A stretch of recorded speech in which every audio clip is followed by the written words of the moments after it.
ओम नमः शिवाय। श्री शिव महापुराण अध्याय 3। सूत जी ने कहा, हे ब्राह्मणों, एक समय की बात है। ब्रह्मा जी के पुत्र नारद ने तप करने की इच्छा व्यक्त की।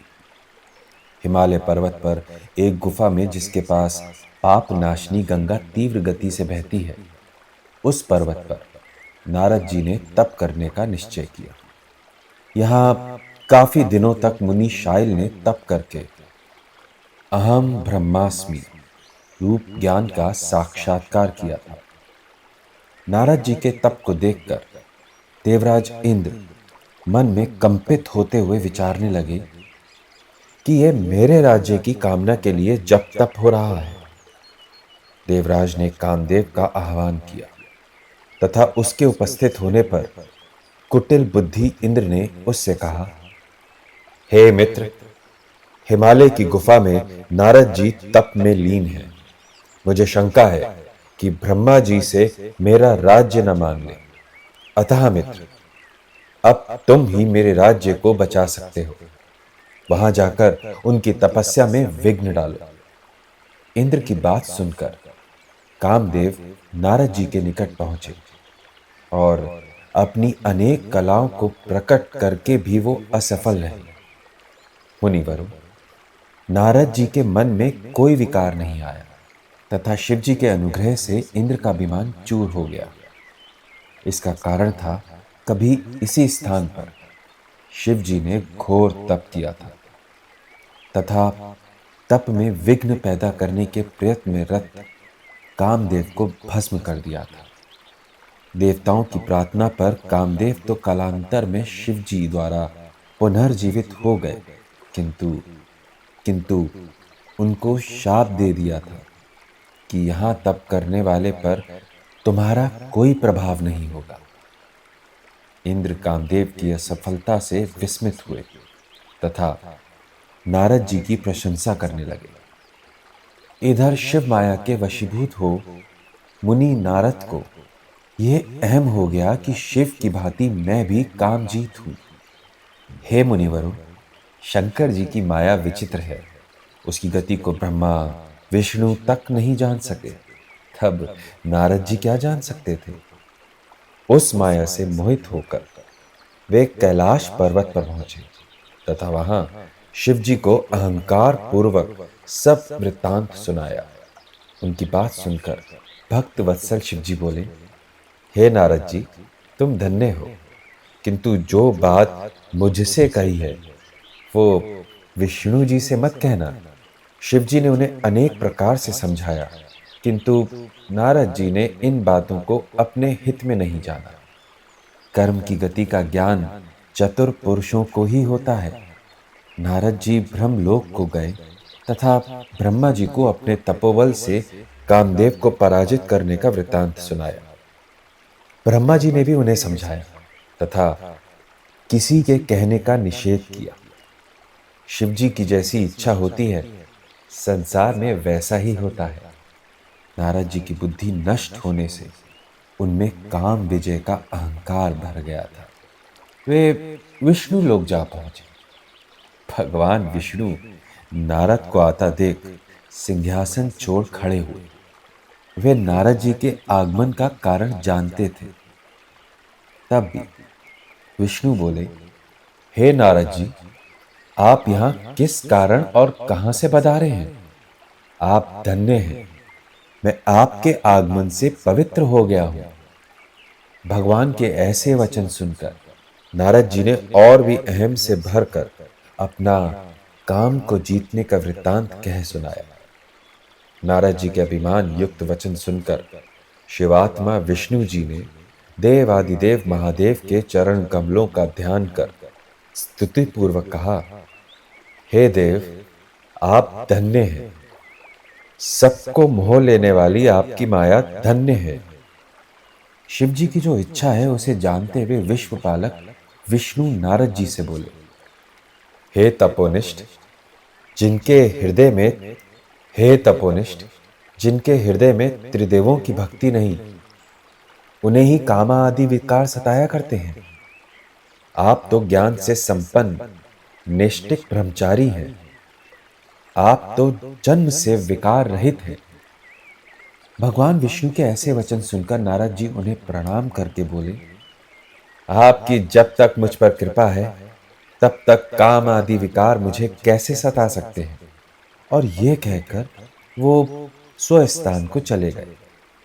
नारद जी के जाने के पश्चात भगवान ने अपनी माया को प्रेरित करके मुनि के मार्ग में एक अत्यंत मनोहर नगर बसाया।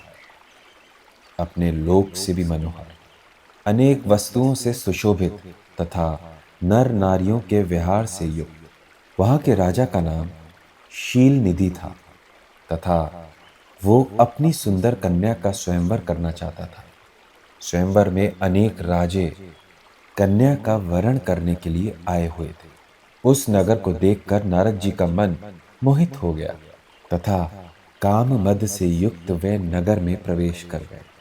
नारद जी को आया देख राजा शील निधि ने रत्न जटित सिंहासन पर उन्हें बिठाकर पूजन किया। राजा शील निधि ने अपनी कन्या को मुनि श्रेष्ठ को दिखाकर पूछा, मुनिवर, ये मेरी कन्या है, मैं इसका स्वयंवर रचा रहा हूं। आप इसके भाग्य को बतलाइए, ये कैसा वर प्राप्त करेगी। राजा के वचन को सुनकर तथा कन्या के रूप को देखकर नारद जी काम से व्याकुल होकर बोले, हे राजन, तुम्हारी ये कन्या अति भाग्यशाली है। इसका पति सर्वेश्वर अजय शिव जी के समान कामदेव का विजेता तथा देवताओं में श्रेष्ठ होगा। ये कहकर नारद जी चल दिए तथा शिव की माया में पड़कर काम के वशीभूत हो उस कन्या की प्राप्ति का उपाय विचारने लगे। कितने राजा यहां आए, स्त्रियां प्रायः सुंदरता का वरण करती है, मेरे रूप को देखकर तो ये मेरा वरण करेगी नहीं। ऐसे विचार में पड़े नारद जी को एक उपाय सूझा, क्यों ना विष्णु जी से उनका रूप मांग लिया जाए, फिर कार्य आसान हो जाएगा। विष्णु लोक पहुंचकर नारद जी ने भगवान से कहा कि एकांत में कुछ कहना चाहता हूं। भगवान तो सब जानते हैं, इसलिए एकांत में पूछा कि क्या बात है, कहिए। नारद जी ने कहा, राजा शीलनीति की कन्या श्रीमती वर ग्रहण करने की कामना कर रही है। वो विश्व मोहिनी और त्रिलोक में सर्वाधिक सुंदर है। हे विष्णु, मैं उसे वरण करना चाहता हूं। स्वयंवर में हजारों राजा आए हुए हैं, यदि आप मुझे अपना रूप दे दें तो वो कन्या मुझे मिल सकती है। मैं आपका परम प्रिय भक्त हूं। आप वही करिए जिससे वो राजकन्या मुझे मिल सके। नारद जी के वचन सुनकर विष्णु जी ने कहा, हे मुनिवर, आप अपने इच्छित स्थान पर पधारिए। आप मुझे अत्यंत प्रिय हैं। जिस प्रकार एक सद्वैद्य रोगी को उचित औषधि देता है, वैसे ही मैं नारद जी का कार्य करूंगा। ऐसा विचार करके उन्होंने नारद जी को वानर वेश स्वरूप दे दिया। मुनि ने समझा कि हरि स्वरूप मिल गया, बड़े प्रसन्न हुए तथा शीघ्र स्वयंवर सभा में जा पहुंचे, जो कि इंद्र सभा के समान शोभायमान थी। वहां बैठे बैठे नारद जी विचारने लगे कि मुझ विष्णु रूपधारी को यह अवश्य ही वरेगी। वह अपने कुरूप के रहस्य से अनभिज्ञ थे। वहां बैठे सब जनों को नारद जी का असली स्वरूप ही दृष्टिगोचर हो रहा था। उनके कुरूप होने की बात का किसी को भी ज्ञान नहीं था। उस स्वयंवर में स्थल पर दो रुद्रगण, जो कि ब्राह्मण वेश में उपस्थित थे, इस रहस्य को जानते थे। वे नारद जी के समीप जा उनकी हंसी उड़ाने लगे कि नारद जी का स्वरूप तो विष्णु जैसा है, किंतु मुख भयंकर वानर का है। काम भ्रमित नारद जी उनकी बातों पर ध्यान न दे सके तथा राजकन्या की रूप माधुरी में खो गए। इसी बीच राजकन्या अनेक स्त्रियों के साथ अंतःपुर से सभा में साक्षात लक्ष्मी के समान आ खड़ी हुई। राजकन्या श्रीमती अपने अनुरूप वर की खोज करती हुई जब नारद जी के समीप पहुंची तो उनकी देह को विष्णु समान तथा मुख को वानर जैसा देखकर क्रोधित होकर आगे बढ़ गई। पूरी सभा में उसे कोई अनुकूल वर नहीं मिला। तब वो सभा के मध्य में व्याकुलता पूर्वक आ खड़ी हुई। तभी वहां भगवान स्वयं आए। उन्हें वहां किसी ने नहीं देखा, मात्र कन्या ने, और उसने उनके गले में माला डाल दी। भगवान अपनी माया को लेकर अंतर्ध्यान हो गए। उस कन्या के माला ना डालने से काम आतुर नारद जी अत्यंत व्याकुल हो गए। ऐसी अवस्था देखकर वे रुद्रगण नारद जी से बोले, हे मुनिवर, आप व्यर्थ ही परेशान हैं।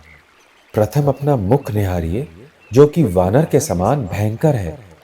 दोनों गणों की बात सुनकर नारद जी आश्चर्यचकित होकर दर्पण में अपना मुख देखने लगे।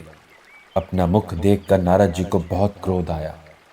उन्होंने माया से मोहित होकर रुद्रगणों को शाप दिया कि तुमने जिस मुख से ब्राह्मण का उपहास किया है, आगे तुम ब्राह्मण होकर भी राक्षस बनोगे। शिवगण नारद जी के वचनों को शिव इच्छा समझकर स्वस्थान को चले गए।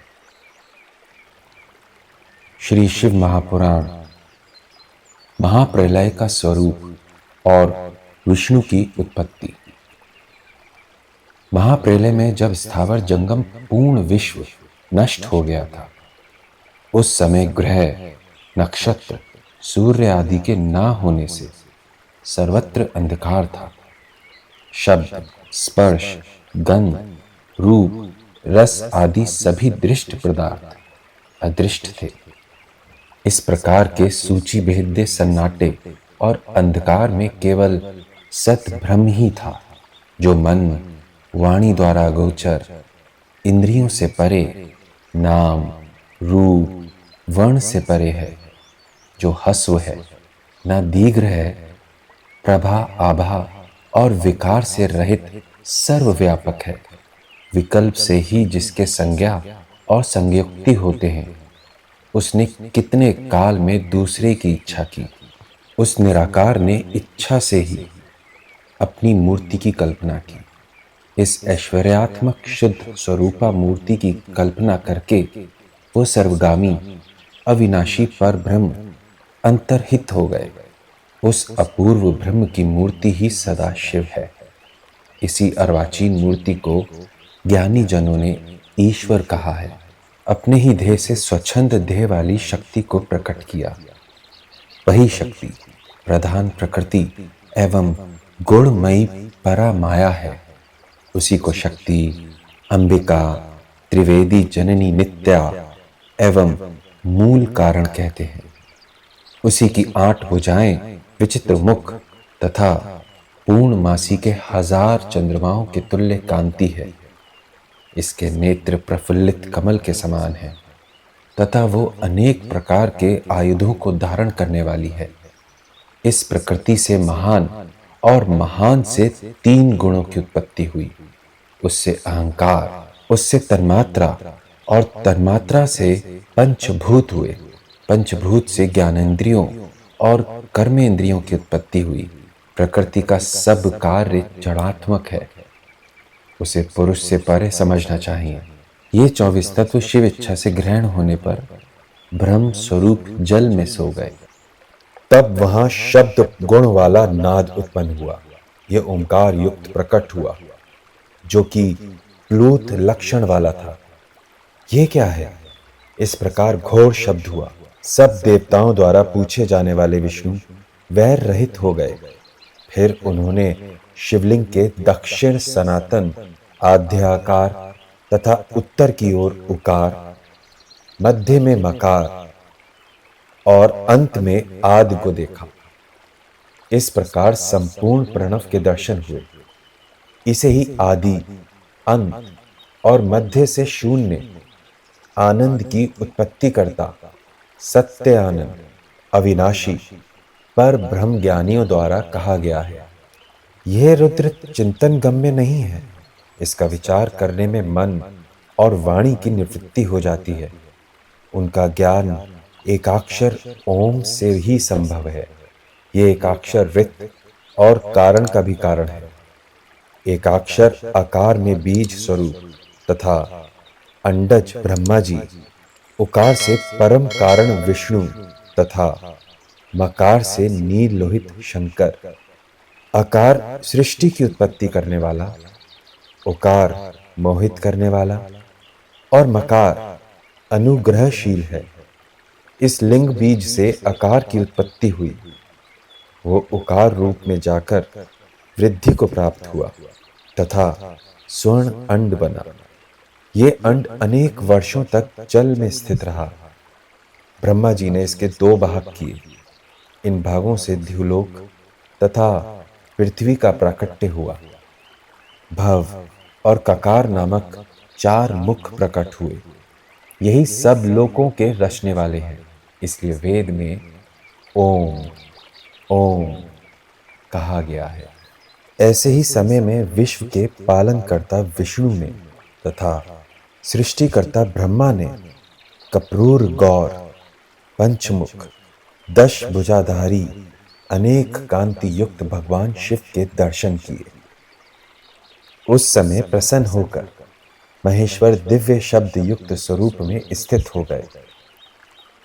उनका सिर आकार, मस्तक आकार, दक्षिण नेत्र इकार, वाम ईकार, दक्षिण कपोल उकार, वाम कपोल ऋकार, नासापुट लृकार, एकार ऊर्ध्व होंठ तथा एकार निम्न होंठ था। ओ औ क्रमशः दंत पंक्ति तथा अंत तालु था। क वर्ग दक्षिण हाथ, चा वर्ग वाम हाथ, टा वर्ग दक्षिण चरण, त वर्ग से वाम चरण, पकार उदर तथा फकार पार्श्व भाग था।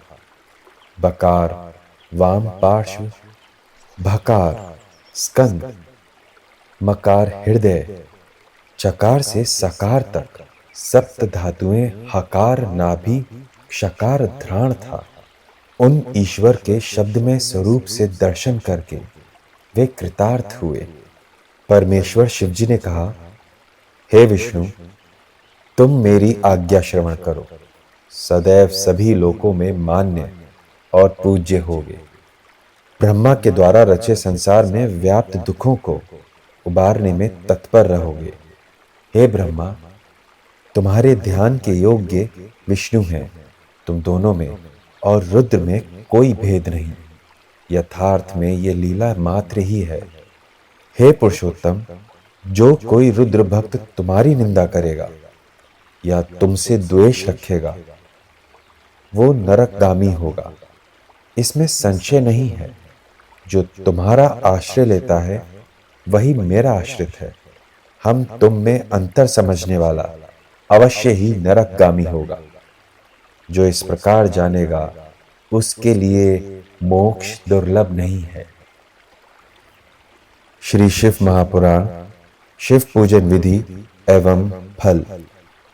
शिव जी का स्वरूप सुखदायक एवं सनातन है। संपूर्ण कामनाओं की प्राप्ति के लिए उनका परम भक्ति पूर्वक पूजन करना चाहिए।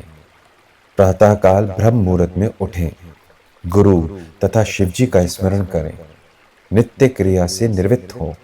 मल त्याग के पश्चात शुद्धि के लिए ब्राह्मण को मृत्तिका से 5 बार, क्षत्रिय को 4 बार, वैश्य को 3 बार, शूद्र को 2 बार हाथ साफ करने चाहिए। लिंग में भी मिट्टी लगाकर साफ करें। बाएं से 10 बार, फिर दोनों से 7 बार मृत्तिका लगाकर साफ करें। पांव के तले में 3 बार लगावें। स्त्रियों को शूद्र की भांति शुद्धि करनी चाहिए।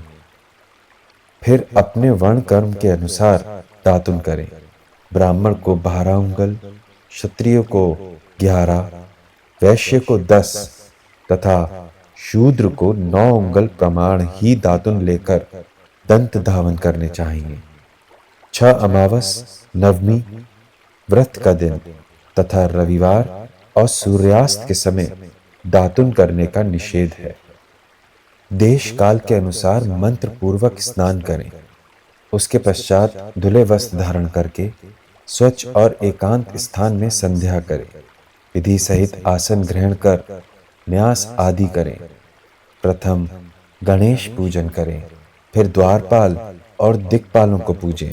सिंहासन की कल्पना करें या पूजन द्रव्य के निकट अष्टदल बनाकर बैठें। अब 3 आचमन करके 3 प्राणायाम कर मध्य में त्र्यंबक देव का ध्यान करें। अब शिवजी का द्रव्य या मांसोपाचार से पूजन करें। पाद्य में उशोर और चंदन का तथा आचमन में जायफल, कंकोल, वटमूल, तमाल तथा चंदन का प्रयोग करें। फिर शिवलिंग की शुद्धि कर ओंकार सहित नमस्कार करें। पूर्व की ओर साक्षात अणिमा युक्त अक्षर की लघिमा दक्षिण की ओर, महीना पश्चिम की ओर, प्राप्ति उत्तर की ओर, प्राकंप अग्नि कोण में, नेत्रे में ईशित्व, वायु कोण में वशित्व, सर्वज्ञ को ईशान में कल्पनित करें तथा संध्योजात मंत्र से ईश्वर का आह्वान करें। वाम मंत्र से आसन, रुद्र गायत्री से सानिध्यम, अधोर मंत्र से निरोध, ईशान मंत्र से पूजा करें और पाद्य आचमन के पश्चात अर्घ्य दें। गंध चंदन के जल से रुद्र की स्थापना करें। फिर पंचगण्य में ओंकार पूर्वक स्नान करावें।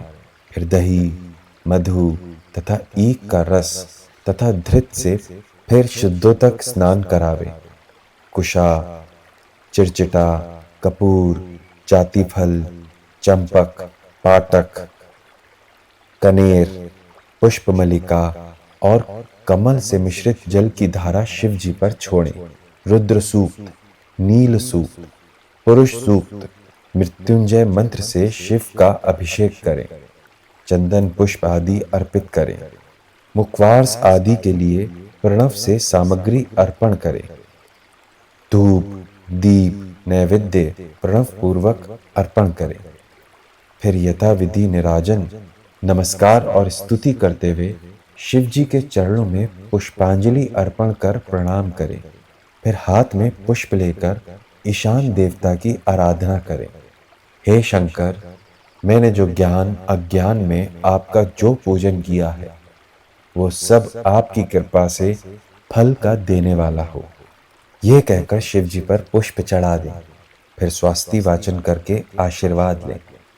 मार्जन करें लिंग पर और नमस्कार करके अपराधों की क्षमा मांगकर आचमन कराएं।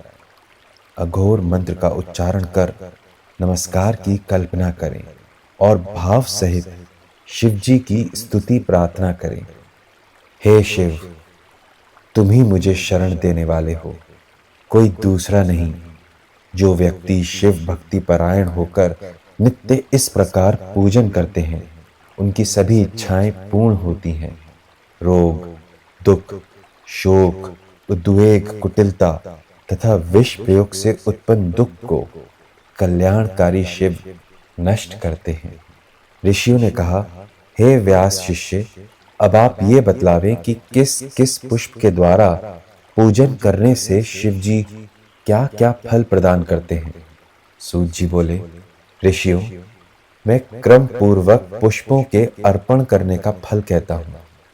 यह विधि नारद जी ने ब्रह्मा जी से पूछी थी और प्रसन्न होकर ब्रह्मा जी ने कहा था कि कमल, बेलपत्र, शंखपत्र, शंख पुष्पी से शिव जी की पूजा करने से लक्ष्मी की प्राप्ति होती है। जो राज्य चाहता है वो 10 करोड़ पार्थिव पूजा से शिव को प्रसन्न करे। जो व्यक्ति पुष्प तथा चावल चढ़ाकर चंदन युक्त जलधारा से स्नान कराता है या शंख पुष्पी से विशेष पूजन करता है वो इस लोक और परलोक में सब इच्छाओं की पूर्ति कर लेता है। धूप, दीप, नैवेद्य, अर्घ्य, आरती, प्रदक्षिणा, नमस्कार, क्षमापन और विसर्जन, ये सभी विधिवत करके जिसने शिव जी को भोग लगाया उसे राज्य प्राप्ति होती है। जो व्यक्ति अपनी प्रधानता चाहे वो इससे आधा पूजन करे। कारागृह की मुक्ति के लिए 1,00,000 कमल पुष्पों से पूजन करे। रोगी 50,000 कमल पुष्पों से, कन्या की कामना यानी विवाह चाहने वाला पुरुष 25,000 कमल पुष्पों से विद्या की प्राप्ति वाले को इससे आधे कमल पुष्पों से पूजन करना चाहिए। वाणी की कामना वाले को धृत से, शत्रुओं के उच्चाटनार्थ तथा मरण में 1,00,000 पुष्पों से, मोहन के लिए 50,000 पुष्पों से, यश की कामना वाले को तो राज्य अधिकारी को वश में करने के लिए 10,00,000 पुष्पों से, वाहन आदि की प्राप्ति के लिए 1,000 तथा मोक्षगामी को 5 करोड़ पुष्पों से पूजन करना चाहिए। ज्ञान के इच्छुक को 1 करोड़ तथा शिवजी के दर्शनों के लिए इससे आधा पूजन करे। कुशा से पूजन करने पर मोक्ष, आयु की वृद्धि करने वाले को दुर्गा से, पुत्र की कामना वाले को 1,00,000 धतुर पुष्पों से, यश की प्राप्ति के लिए अगस्त्य के पुष्पों से, तुलसी के पूजन से भुक्ति मुक्ति दोनों की प्राप्ति होती है। आक के पुष्पों से पूजन कर प्रताप की वृद्धि, शत्रु नाश के लिए जपा के पुष्पों से, रोग नाश के लिए कनेर के फूलों से, उच्चाटन कर्म भी कनेर पुष्पों से करे।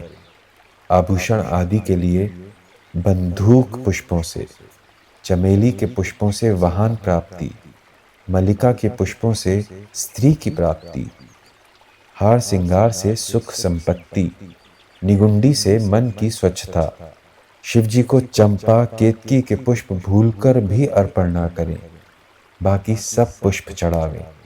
इसी प्रकार शिव महापुराण का 3रा अध्याय समाप्त हुआ। ओम नमः शिवाय। यदि आपको हमारा ये प्रयास अच्छा लग रहा है तो हमारे इस चैनल को सब्सक्राइब अवश्य करें। धन्यवाद।